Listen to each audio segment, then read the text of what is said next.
할렐루야, 할렐루야. 여러분 반갑습니다. 12월 첫 번째 주 예배를 이 시간 이렇게 함께 드릴 수 있어서 참 감사한 것 같습니다. 이렇게 날씨가 갑자기 추워지니까 몸이 좀 움츠러든다, 그렇죠?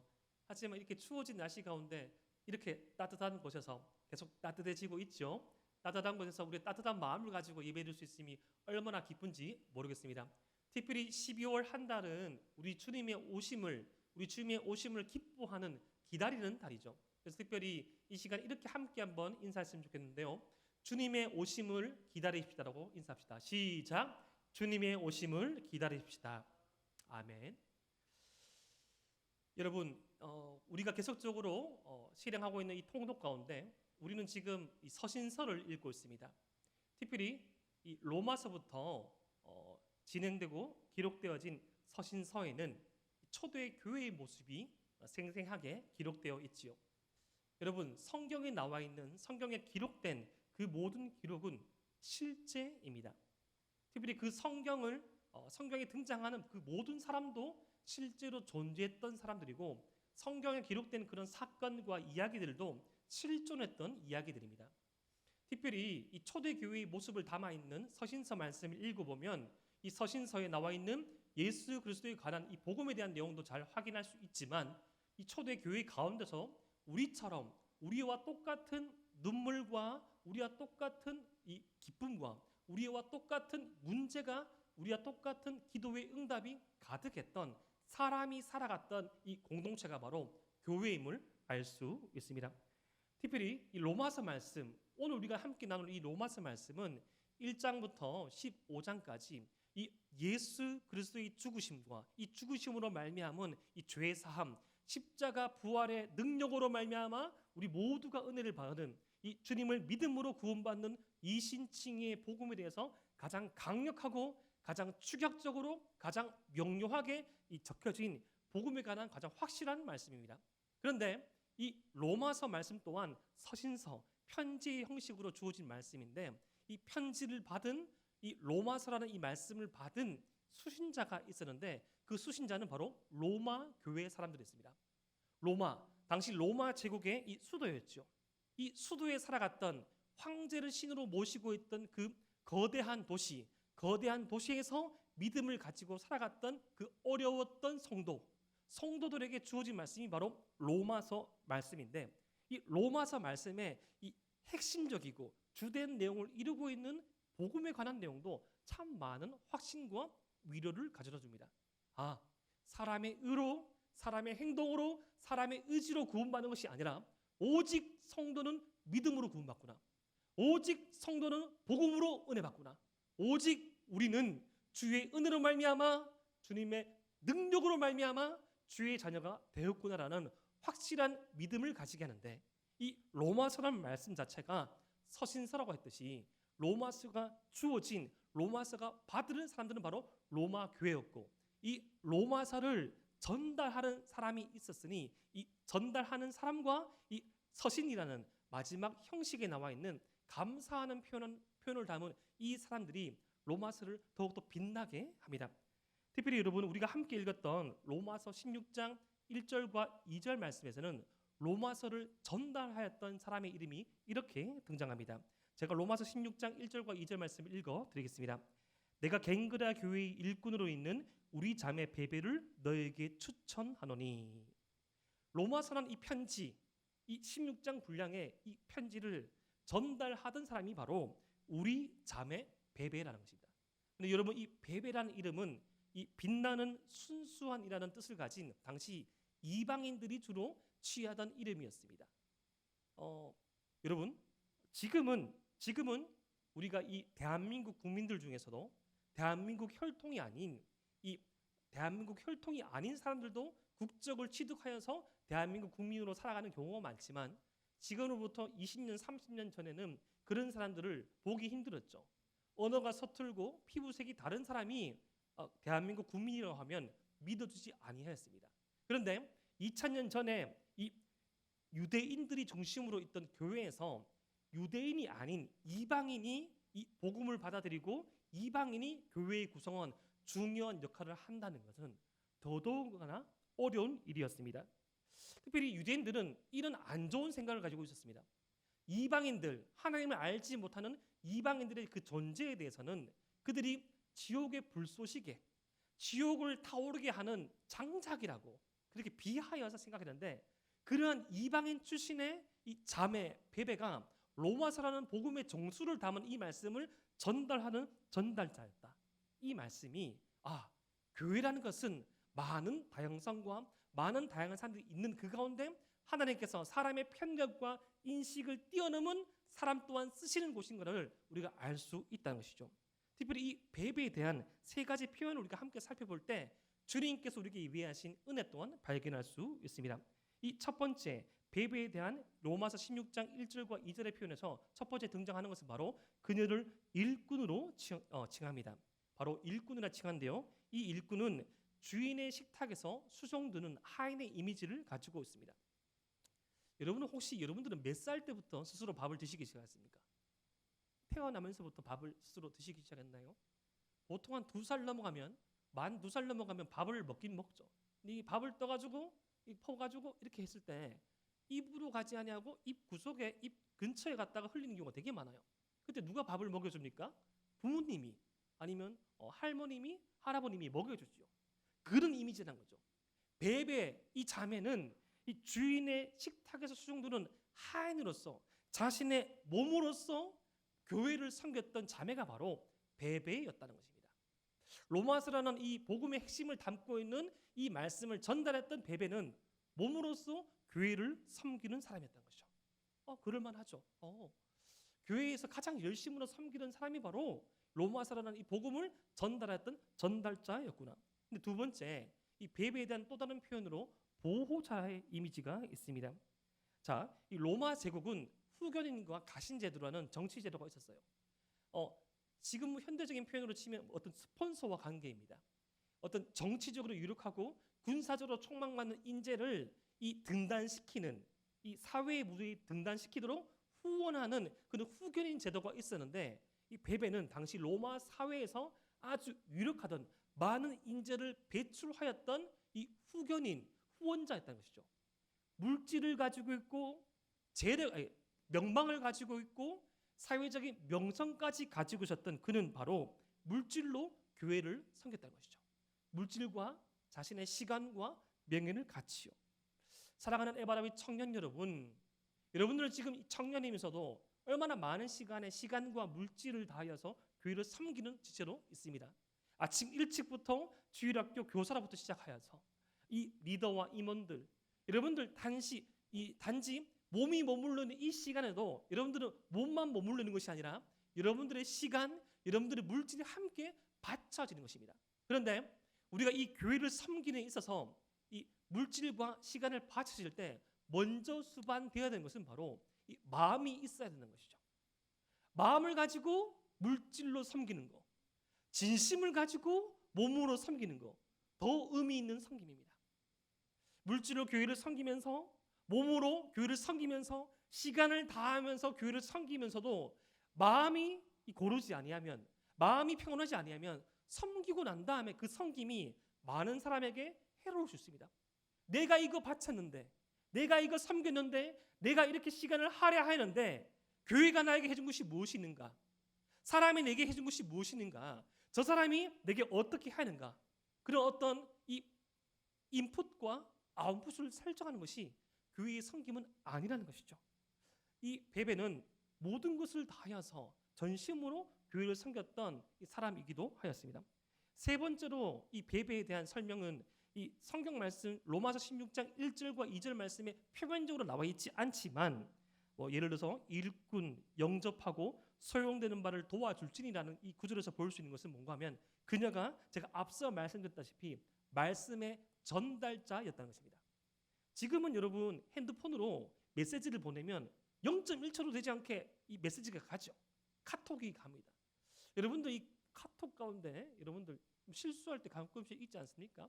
우리 공동체에서는 제가 그런 실수를 한 적이 없는데, 자동 완성 기능을 가지고 이제 갓 핸드폰을 샀을 때 자동 완성 기능을 끄지 아니하면 막 썼던 말들을 막 쓰게 돼 있잖아요. 전에 한번 말씀드린 것 같은데, 이 공동체 리더십 톡에서 기도 제목 목사님 좀 나눠주십시오 했을 때, 지치지 않도록 이렇게 기도해 주십시오라고 했는데 지치지가 아니고 미치지 않도록 올라가니까 뭐 아무 대답 없던 리더십들이 뭐 20개 답글을 날리면서 목사님 미치지 않도록 기도할게요. 미치지 않도록 미치지 않도록. 예, 아무도 반응하지 않네요. 이런 식으로 지금 현대에서는 취사 선택하여서 얼마든지 반응할 수 있잖아요. 1이 0으로 바뀌는데 0.1초도 바뀌지 않습니다. 아무리 장문의 메일을 할지라도 대용량 메일도 뭐 몇 기가바이트 되어도 수분이면 전송되어집니다. 그런데 당시 이 서신은 전달자가 필요했어요. 뭐 비둘기가 전달하는 것이 아니라 나귀가 전달하는 것이 아니라 사람이 전달했습니다. 특별히 이 서신을 전달하는 전달자는 보내는 사람, 발신인의 그 마음을 알던 사람이었어요. 아마 이 로마서를 전달했던 이 베베는 사도 바울의 심정을 가지고 이 로마서를 로마 성도들 앞에서 낭독했습니다. 이 어떤 부분이 강조점이고 어떤 부분을 우리가 이 복음이 아닌 것들을 조심해야 되고 어떤 부분 앞에서 우리가 결심해야 하는지 결단해야 하는지 이 마음을 다 갖추고 이 서신을 옮기는 것뿐만 아니라 아마 고린도 지역에서 로마까지 수백 킬로미터를 옮기는 것뿐만 아니라 여인의 몸으로 여자의 몸으로 많은 강도대와 왜냐하면 당시에는 오해가 심했습니다. 봉인된 문서, 서신을 옮겼을 때 이 서신이 어떤 노예 문서거나 이 서신이 중요한 경제적인 가치를 한다고 생각하여서 서신을 옮기는 사람을 공격해서 살해당하는 경우도 많았거든요. 서신을 가지고 있었다는 것은 이 서신을 목숨까지 다해서 지키겠다는 그런 말씀에 대한 내용에 대한 전달을 자기 몸으로 다 바치겠다는 그런 뜻도 가지고 있었습니다. 여러분들 혹시 이런 뮤지컬을 본 적 있습니까? 제가 전에 한번 본 적이 있는데 더북 성경이 된 사람들이라는 뮤지컬이 있습니다. 이 기독교 문화단체에서 기획하여서 열리고 있는 그런 뮤지컬인데요. 이 루터의 종교개혁 이 100년 전에 영국을 무대로 하여서 어떻게 성경이 필사되어서 전달되었는지를 보여주는 이 뮤지컬이 바로 이 더북 성경이 된 사람들이었습니다. 당시에는 아주 이 개신교에 대한 박해가 심각했어요. 구교가 판을 치고 있는 세상에서 성경에 대한 무지가 이 하늘을 찔렀거든요. 다 라틴어로 성경을 말하니까 영국 사람들이 라틴어를 어떻게 합니까? 그러니까 차츰 모국어로 자국어로 성경을 번역하기 시작했어요. 하지만 종교를 가지고 사람을 통제하고 탄압하려고 했던 이 구교의 이 지도자들은 그것을 금기했거든요. 그러니까 이 뮤지컬을 보면 이 한 군 한 군 말씀들을 필사할 뿐만 아니라 외워가지고 낭독하는 거예요. 근데 외워서 낭독하는 이 말씀의 전달자가 그냥 단순하게 인포메이션만 전달한 것이 아니라 요한복음이라면 요한복음의 말씀에 나와 있는 예수님의 심정, 요한복음에 나와 있는 이 죄 지은 가늠한 여인의 그 아픔, 요한복음에 나와 있는 다시금 찾아가서 제자를 살리시는 주님의 마음을 담아서 말씀이 되어서 그 사람들이 친히 낭독하고 전달하는 말씀의 전달자의 모습을 표현한 뮤지컬을 본 적이 있습니다. 하나님의 말씀을 안다는 것, 하나님의 말씀을 듣는다는 것은 오늘 말씀에 나와 있는 베베처럼 종교개혁 100년 전에 영국을 중심으로 유럽에 흩어졌던 이 말씀의 전달자들처럼 오늘날 2021년 대한민국 이 땅 가운데 자유롭게 말씀을 들을 수 있고 언제든지 스마트폰만 틀면 유튜브에 말씀이 흘러넘치는 이 시대가 오기까지 하나님의 말씀을 그냥 귀로 들어서 그냥 기억해서 전달하는 그 사람이 아니라 주의 말씀을 살아내는 그 사람의 말씀의 전달자의 삶들이 모여서 우리가 지금 이렇게 말씀을 알 수 있구나, 말씀을 들을 수 있구나, 말씀 가운데 확신할 수 있구나라는 그런 이 감명을 그때 이 뮤지컬을 통해서 받았습니다. 베베 또한 그러한 말씀의 전달자였습니다. 단순한 이 말씀의 서신의 운반자가 아니라 친히 그 말씀을 믿어서 친히 그 말씀 가운데 담겨져 있는 하나님의 은혜를 체험하여서 생생하게 그 하나님의 말씀을 로마교회 성도들에게 운반하고 전달하고 그 말씀을 보여줬던 그 말씀의 전달자가 바로 베베였다는 것이죠. 이것이 로마서 16장 1절과 2절에 나와 있다는 것, 복음의 정수를 담은 로마서의 가장 끝부분에 나와 있다는 것은 더욱더 이 복음을 빛나게 합니다. 그런데 우리가 이 로마서 이 끝부분에서 더욱더 주목해야 할 것은 베베 이후에 사도 바울이 로마의 교회에 있는 성도들에게 대한 그들과의 관계 칭호를 살펴보기 원합니다. 거기에 대한 부분이 바로 로마서 16장 3절부터 15절 말씀에 나옵니다. 여러분, 당시 로마 제국, 로마 사회를 이 사람을 구분짓는, 사람을 어떤 나누는 기준이 한 크게 세 가지가 있었습니다. 그것이 바로 인종, 신분, 성별이었습니다. 초기 기독교와 로마 사회라는 이 고신 측의 이상교 교수님이 지은 아주 좋은 책이 있습니다. 그리고 로마와 그리스도교라는 이 김덕수 교수님이 지은 아주 좋은 책이 있는데 나중에 한번 읽어보십시오. 그 책을 참고로 제가 인종, 신분, 성별의 그런 주관으로서 로마서 16장 3절과 15절 말씀을 한번 보고자 합니다. 자, 인종이라는 그런 척도에서 보면 로마서 16장 3절부터 15절 그리고 마지막 절까지 나와 있는 그 사람들, 로마 교회 성도들은 유대인과 이방인으로 구분할 수 있었습니다. 그런데 유대인이 다수였겠습니까? 이방인이 다수였겠습니까?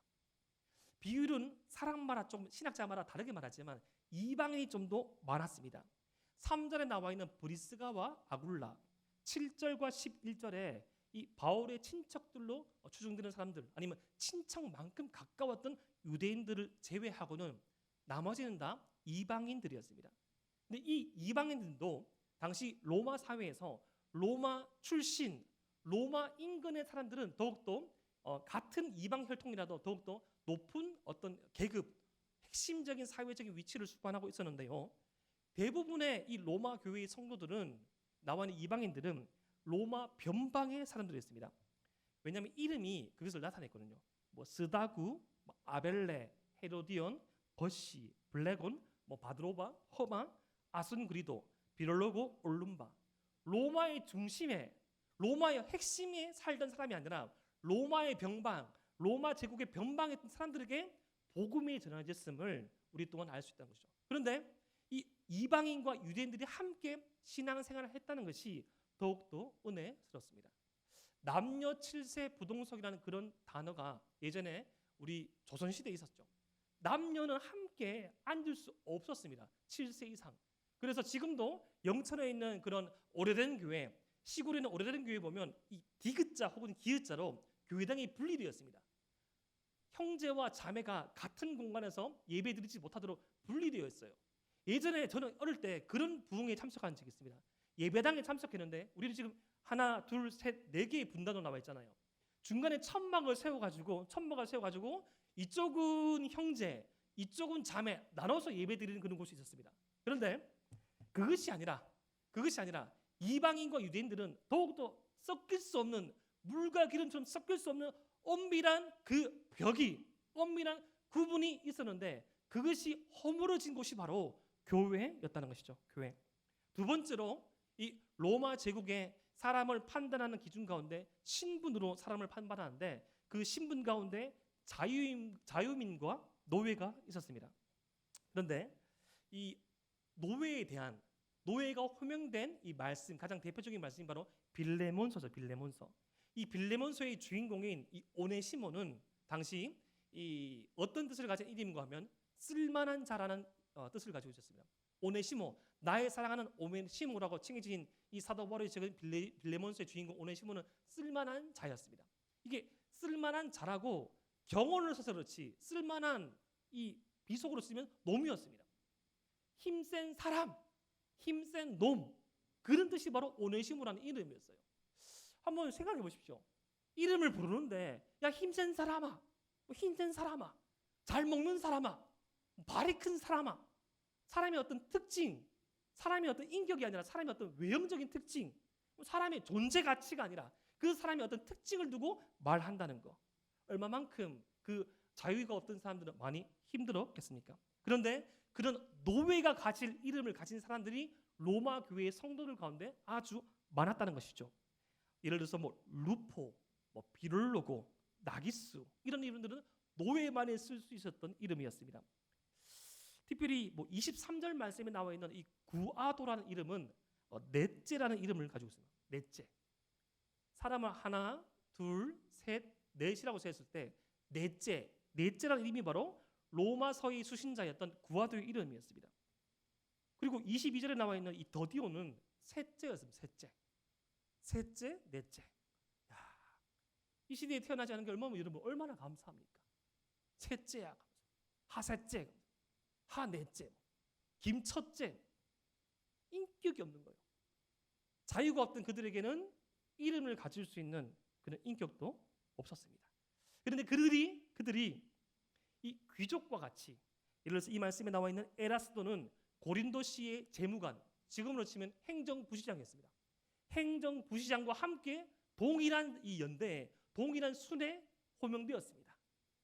귀족과 노예가 동일한 성도로 가치를 인정받을 수 있는 것, 그 존재만으로 받아들일 수 있는 것, 오직 주 안에서, 주님의 교회 안에서 가능했습니다.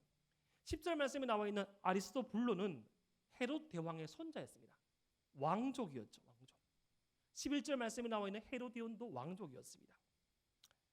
그런데 왕족과 귀족과 노예가 같이 있다. 세 번째 기준, 이 성별로 이 로마 제국을 구분하였는데 바로 성별은 두 개밖에 없죠. 남자와 여자.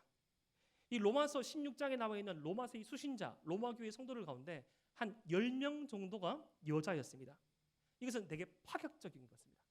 당시 여성으로서의 어떤 지위, 여성 자체로서의 그런 인격적인 존재를 받지 못했던 로마 제국의 그런 여건을 생각한다면 이 3분의 1이 넘는 이 로마 교회의 구성원들이 여자였다는 것, 자매였다는 것은 대단히 파격적인 것이었습니다. 어떻게 이런 인종, 신분, 성별을 초월한 이 하나됨이 로마 교회 가운데 가능했을까요? 그것은 바로 주 안에서, 그리스도 안에서라는 말을 통해서 우리가 한번 살펴볼 수 있습니다.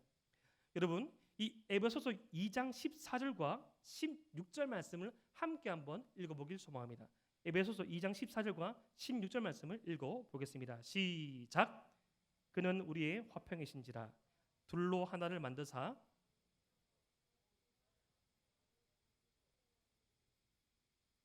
16절 말씀 읽겠습니다. 시작.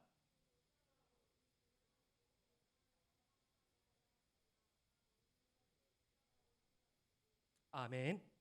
자, 여러분, 이 인종, 신분, 성별, 당시 로마 제국을 규정짓던, 로마 제국을 구분짓던 가장 중요한 기준인 인종, 신분, 성별이 어떻게 통용되지 아니하고, 그러한 기준이 쓰이지 아니하고 이 로마 교회를 비롯한 교회는 하나 될 수 있었는가?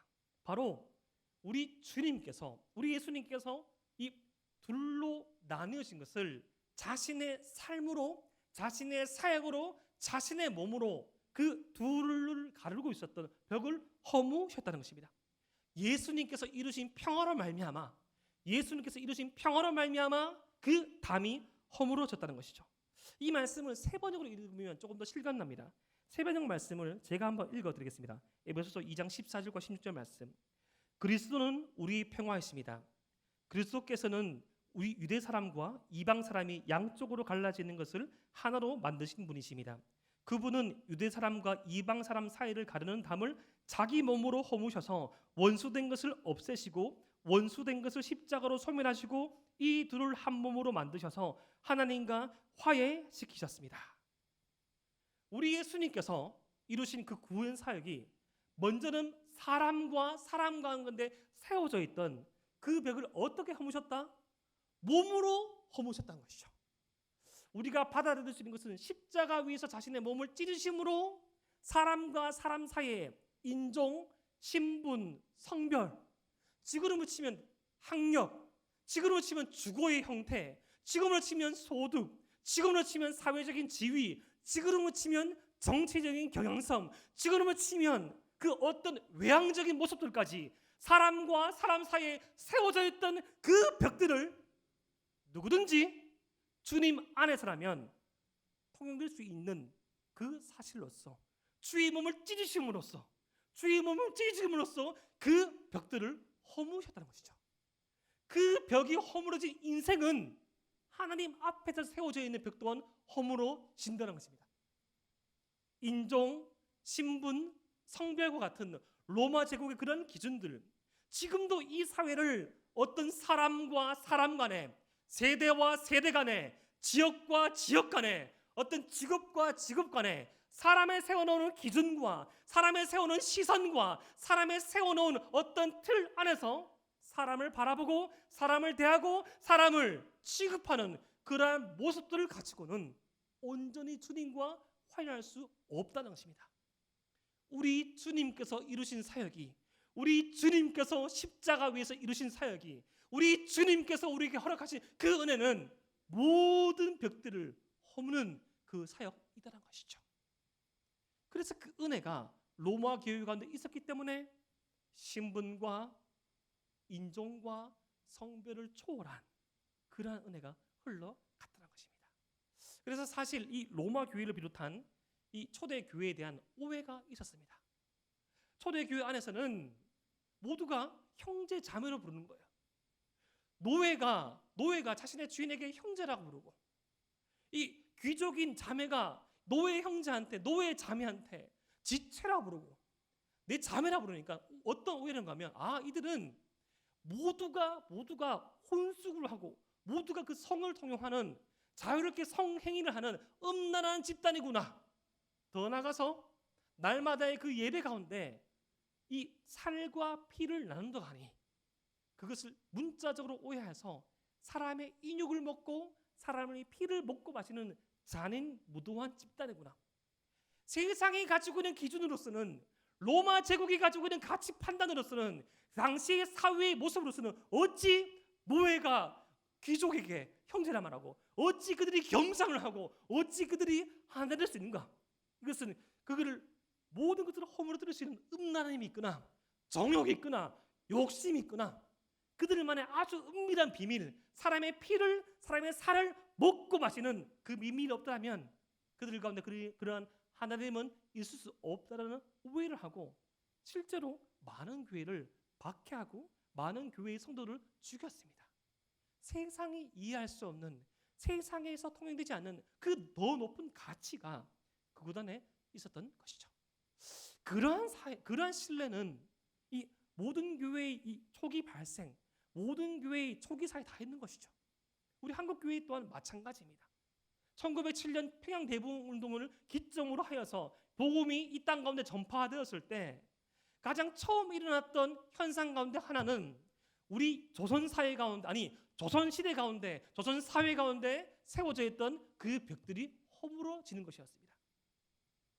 신분 사회였던 조선 시대에서는 남녀가 똑같은 지위를 획득할 수 없었습니다. 계급을 초월한 교육의 혜택을 받을 수 없었습니다. 신분을 초월한 의료의 혜택을 받을 수 없었습니다. 하지만 복음이 전파됨으로 말미암아 교회가 세워짐과 동시에 병원이 세워지고 교육의 기회가 주어지고 글을 읽을 수 있게 되고 글을 듣게 되고 이해할 수 있는 주 안에서의 그 벽들이 허물어지는 일들이 일어났다는 것입니다. 그래서 실제로 한국 초기 기독교사를 보면, 장로교회사를 보면 한 교회에 임직이 세워지는데 노비가, 종이 먼저 장로가 되고 종 다음 그 종을 소유한 그 주인이 장로가 된 경우도 허다합니다. 장로로 피택됐을 때 이 종신분을 가지고 있던 성도가 물었습니다. 제가 장로 피택돼도 되냐고. 그런데 주인이 허락한 것이 아니라 주인이 그렇게 말한 겁니다. 여기는 조선이 아닙니다. 여기는 주님의 몸된 교회입니다. 교회에서는 신분이 없고 교회에서는 계급이 없습니다. 실로 모든 벽들을 허무신 주님의 사역을 이해했던 그 은혜가 통용됐던 사회였던 것이죠. 그렇게 사도 바울은 갈라디아서 3장 28절 말씀에 이러한 고백을 합니다. 우리 갈라디아서 3장 28절 말씀을 우리 함께 한번 읽어보겠습니다. 갈라디아서 3장 28절 말씀을 제가 읽어드릴게요. 너희는 유대인이나 헬란이나 종이나 자유인이나 남자나 여자나 다 그리스도 예수 안에서 하나이니라. 아멘. 유대인이나 헬란이나 종이나 자유인이나 남자나 여자나 다 그리스도 예수 안에서 하나입니다. 이 진리가, 이러한 은혜가 이 로마 교회에서 초대 교회에서 지금의 한국 교회까지 흘러왔던 것이죠. 세계 교회 가운데 흘러갔다는 것입니다. 무엇이 그것을 가능했습니까? 바로 주님의 은혜로 말미암아 주님의 그 벽들을 허무신 사역으로 말미암아. 오늘 말씀을 통하여서 우리 공동체와 이 한국 교회와 이 시대를 한번 살펴보길 원합니다. 어쩌면 많은 순간 교회 안에서도 이 동역자와 이 동료에 대한 생각이 혼재되어 나타나기도 합니다.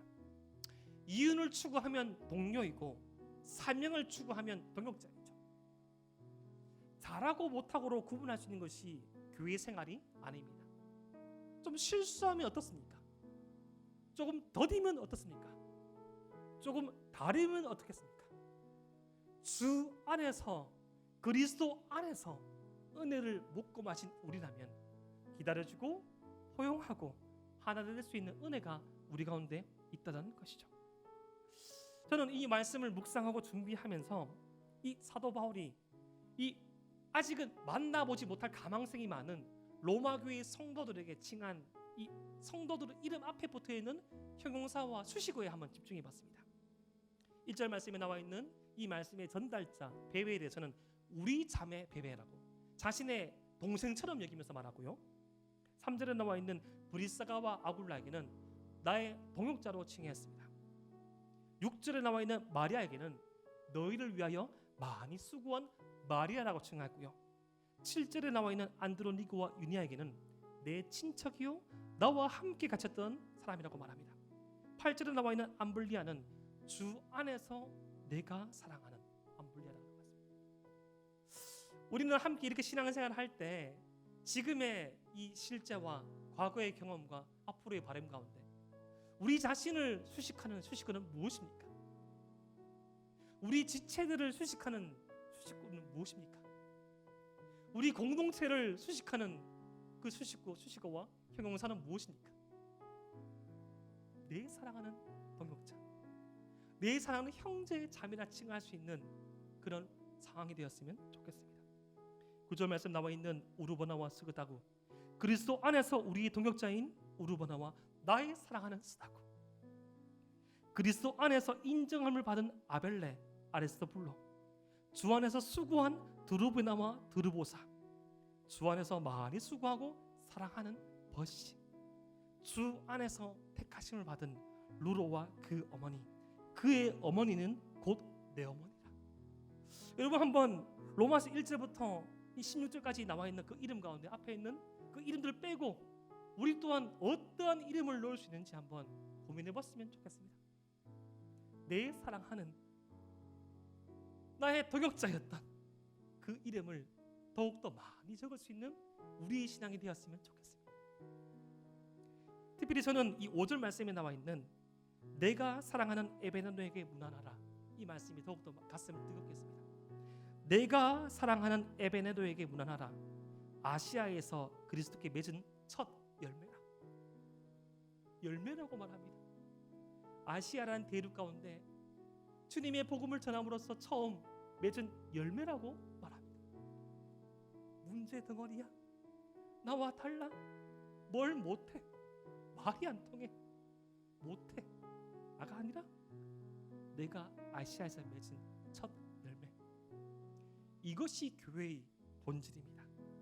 그러한 많은 성도들에게 마지막 단락으로 이 사도 바울은 거룩한 입맞춤으로 서로 문안하라고 말합니다. 주 안에서 그리스도 안에서라는 말과 더불어 가장 많이 나오는 말은 바로 문안하라는 겁니다. 단순히 안녕이라는 인사가 아니라 예수 그리스도의 이 예수 그리스도로 말미암은 생명으로 말미암은 이 인사를 의미합니다. 우리가 단순히 서로의 이름을 호명하고 안녕, 밥 먹었어, 밥 한 끼 할까, 그라는 그 인사가 아니라 주님과의 관계성 안에서 생명으로 비롯된 문안이라는 거죠.